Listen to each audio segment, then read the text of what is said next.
Welcome to the Pipeline Podcast. Today is August 11th, and we're going to be covering Trump's executive order declaring a crime emergency in the District of Columbia. So, DC has kind of been a hot topic this week. Trump's kind of hating on how the city looks ugly. He says there's a lot of crime. We're going to kind of talk about why he even thinks that in the first place, what maybe his motives are, and what's kind of going on. We're going to give you the full scoop, so let's check it out. And if you're not familiar, this is the Pipeline Podcast. We mostly go over current events and conspiracy theories. And recently we've learned that covering Trump's executive orders is a pretty good niche for us. So we're going to be doing more of that on the channel. Here we do have the executive order again, declaring a crime emergency in the District of Columbia. It came out today. This is something you're going to be seeing, if you haven't already, a lot of news articles about this executive order. And I really encourage you, when you see a kind of clickbait headline of an article about this executive order, to read the executive order so you know what people are talking about and you can kind of call out any misinformation in the articles.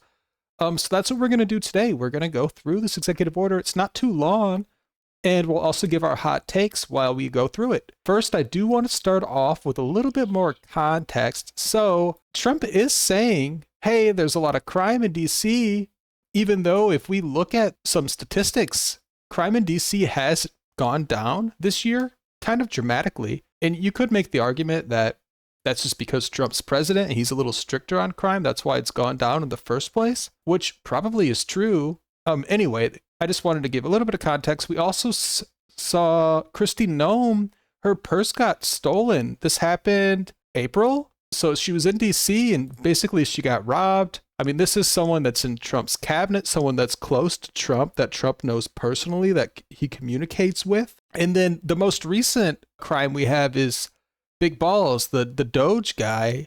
He got attacked in an attempted carjacking this week. And I think that's why we're seeing this executive order and Trump's response. So here's just a little picture of it. I have been unable to confirm if this was real or like staged, like a false flag attack. People are saying that. And as far as I can tell, the police report on the matter is not public, so that's a great conspiracy. We might go into that more. Either way, I just wanted to bring up these two people. Like, again, this is another person that pretty much works for Trump, and he's even had meetings with Trump in the past. He knows Trump. They know each other. And so it's kind of like, say you're living in a city that maybe there isn't a lot of crime, but within a couple months, two of your friends are like victims of crime. You might actually think that the crime is a problem. And I think that's what's going on with Trump here. So I don't think this is a test. Like, there are like people that are saying, oh, this is just a test for Trump to declare martial law in any city he wants. That's the whole point of this. That's what's going on. But really, I think it's that he actually does think there's a crime problem in DC. Like, I don't live in DC. I don't actually know what it looks like there. I visited it before. I mean, there are some homeless people, but it seemed overall pretty quiet. But again, Trump thinks it's crime ridden, so he's doing something about it. So what we're going to do is we're going to read through this executive order. And then afterwards, I do have a couple more sources that we're just going to go over. He did a little press conference today, Trump. We're going to watch some clips of that. And then while we're reading the order, I'll give you my thoughts on it. Declaring a crime emergency in the District of Columbia. By the authority vested in me as president by the Constitution and the laws of the United States of America, including blah, blah, blah, blah, this stuff, laws and stuff. It is hereby ordered, Section 1. Crime is out of control in the District of Columbia, Washington. District of Columbia is our nation's capital and home to the central institutions of American governance. Yet, rising violence in the capital now urgently endangers public servants, citizens, tourists, disrupts safe and secure transportation and the proper functioning of the federal government, and forces the diversion of critical public resources towards emergency response and security measures. The city government's failure to maintain public order and safety has had a dire impact on the federal government's ability to operate efficiently to address the nation's broader interests without fear of our workers being subjected to rampant violence. So this, I agree with most of it. So there is something up here, rising violence in the Capitol. I don't actually think violence is rising in the Capitol, but this part here I do agree with. So like, we just went over two instances of the federal government employees getting attacked or being a victim of a crime. So this part is true to say that, because of the crime, it is affecting the federal government's operations. That is actually a real thing that has happened. We have two examples of it here. But again, I don't think violence in the Capitol is rising. I think that's an exaggeration. The increase in violent crime in the heart of our republic has consequences beyond the individual tragedies that have dominated media coverage. Such lawlessness also poses intolerable risk to the vital federal functions that take place in D.C. Violence and crime hamper the recruitment and retention of essential federal employees, undermine critical functions of government, and thus the well-being of the entire nation, and erode confidence in the strength of the United States. So I do want to just comment on this quickly. I'm sure you've heard that Trump and Putin are scheduled to meet in Alaska, I think later this week. And I kind of think one of the reasons Trump isn't hosting them somewhere else is because he doesn't want Putin to see the Capitol, to see DC, because it might actually make Trump look bad if Putin sees like graffiti and stuff and like homeless people. Putin might think Trump is weak and he'll be less willing to make a deal with him to end the war in Ukraine. I really kind of think that is also a contributing factor to what's going on here. And the executive order straight up says it. It erodes the crime in DC erodes confidence in the strength of the United States. So Trump feels that way, and I think he feels that Putin would also feel that way if he saw our nation's capital. And that might be one of the reasons they're meeting in Alaska, other than the fact that Alaska is just right next to Russia. These conditions are disgraceful anywhere, but particularly in the capital of our nation and the seat of the federal government. Citizens, tourists, and federal workers deserve peace and security, not fear and violence. The smooth functioning of executive departments and agencies, courts, diplomatic missions, and the federal government demands an effective law enforcement mechanism capable of halting the precipitous rise in violent crime, not one that permits government workers to be violently attacked by mobs or fatally shot close to the federal buildings where they work.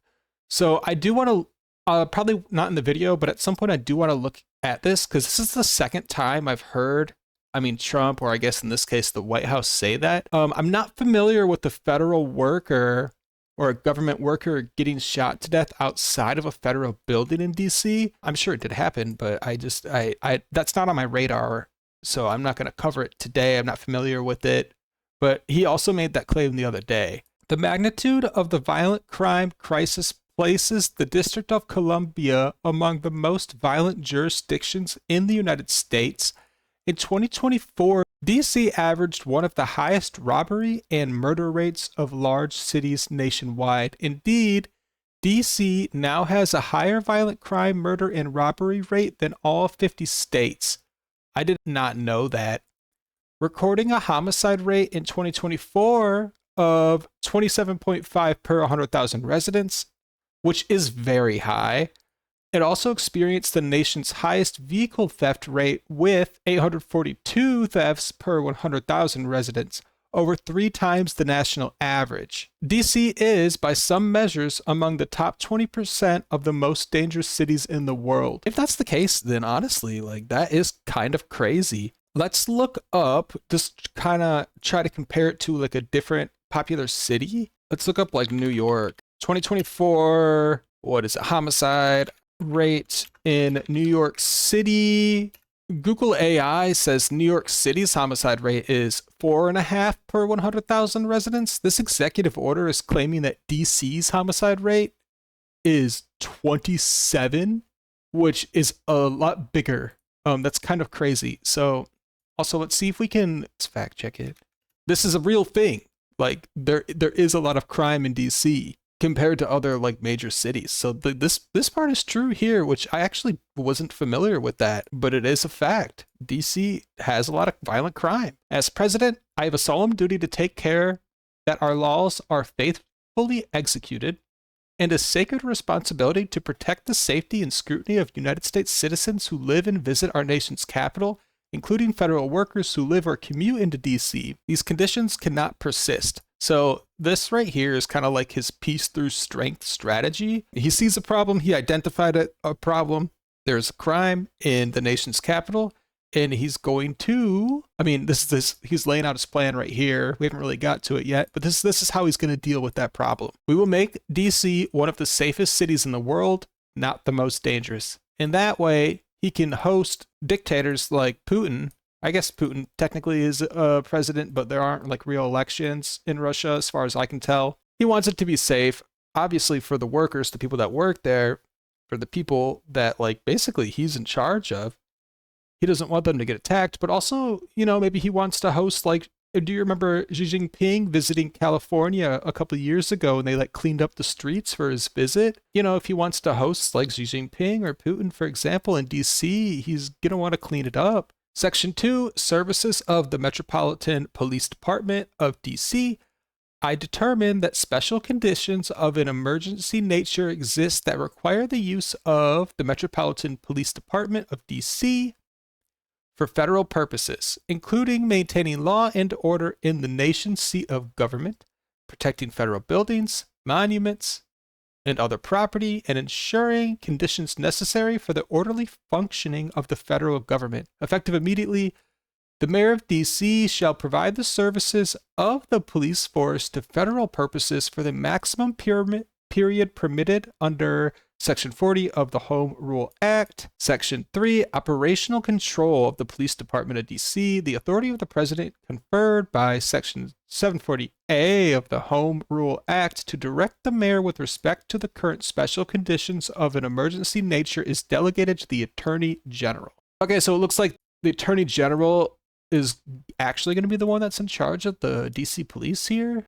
underneath Trump. In accordance with the Home Rule Act, the mayor shall provide such services of the police force as the Attorney General may deem necessary and appropriate. Section 4, Monitoring and Recommendations. The AG shall monitor and regularly consult with any senior official the AG deems appropriate on the special conditions of an emergency nature that exist in DC that require the use of the police force for federal purposes. The Attorney General shall regularly update me on the status of the special conditions of an emergency nature that exist in DC that require the use of the police force for federal purposes. The Attorney General shall inform me of any circumstances that, in the Attorney General's opinion, might indicate the need for further action by the President or that the action in this order is no longer necessary. Section 5, Severability. If any provision of this order or the application of any provision to any individual or circumstance is held to be invalid, the remainder of this order and the application of its other provisions to any other individuals or circumstances shall not be affected thereby. Section 6, General Provisions. Nothing in this order shall be construed to impair or otherwise affect the authority granted by law to an executive department or agency or head thereof, or the functions of the director of the Office of Management and Budget relating to budgetary, administrative, or legislative proposals. This order shall be implemented consistent with applicable law and subject to the availability of appropriations. This order is not intended to and does not create any right or benefit, substantive or procedural, enforceable at law, or inequity by any party against the United States, its departments, agencies, or entities, its officers, employees, or agents, or any other person.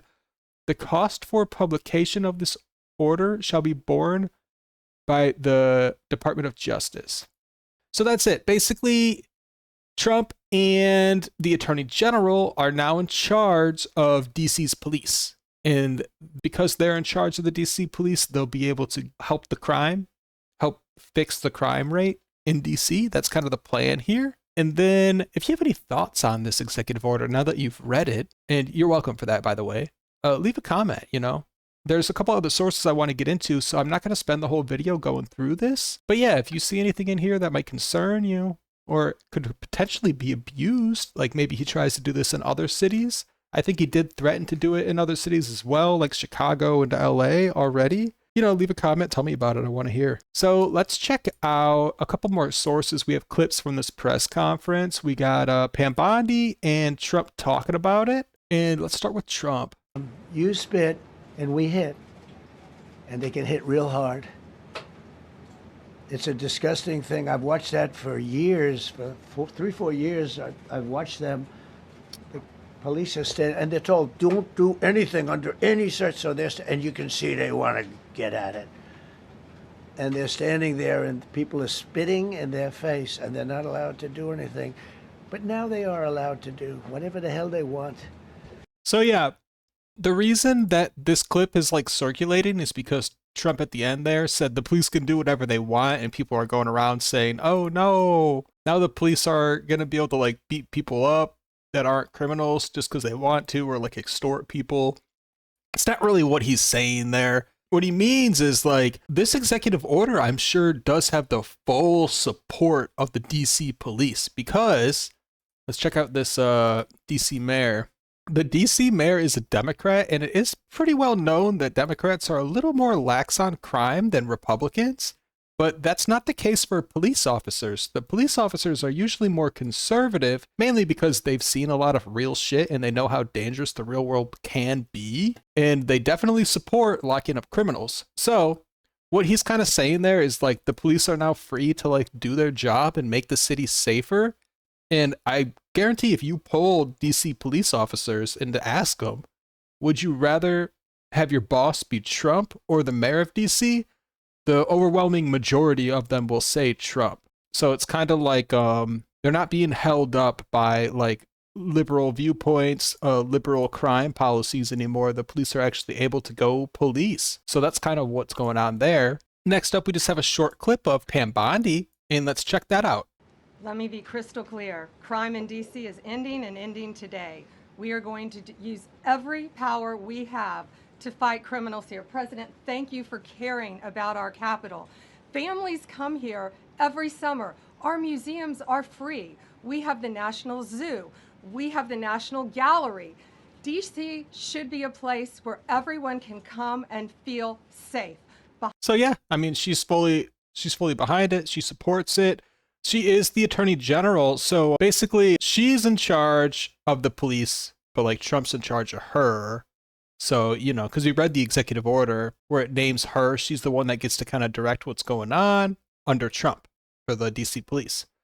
So we just got to see some responses there. I wish I could have played more of this press conference for you guys, but it's like over an hour long. It was a little bit too long to fully cover on the channel, but I do encourage you to go check it out. A lot more people speak. There's a lot more statements made. It's definitely worth watching. But let's just try to sum everything up. So there's the executive order that dropped today, and apparently there is actually a crime issue in DC. And under Trump's presidency, that crime in DC has gone down quite dramatically already. And so I bet we're going to see an even sharper drop in crime in DC because of this executive order, which kind of goes to like Trump's whole policy of peace through strength. I mean, this is what he does. We've seen this with Israel v. Iran. We've seen this with the riots in LA, and now we're seeing it in DC. So like that's kind of what I think's happening here. I don't think it's a test run to declare martial law so he can become a dictator. I think that's a stretch. But if you have any different opinions, definitely leave a comment. Let me know. I love to hear things on the channel about this kind of stuff. I really want people that watch these videos to be able to lean any which way politically and still find like real information, and like I want a real discussion here, you know? So definitely let me know what you think about this. If you like this kind of content, you want more of it, definitely subscribe to the channel, check out our other videos. Currently I'm working on a full read through of the Durham report, which I did last Wednesday. It's on the Twitch if you want to check out that stream recap.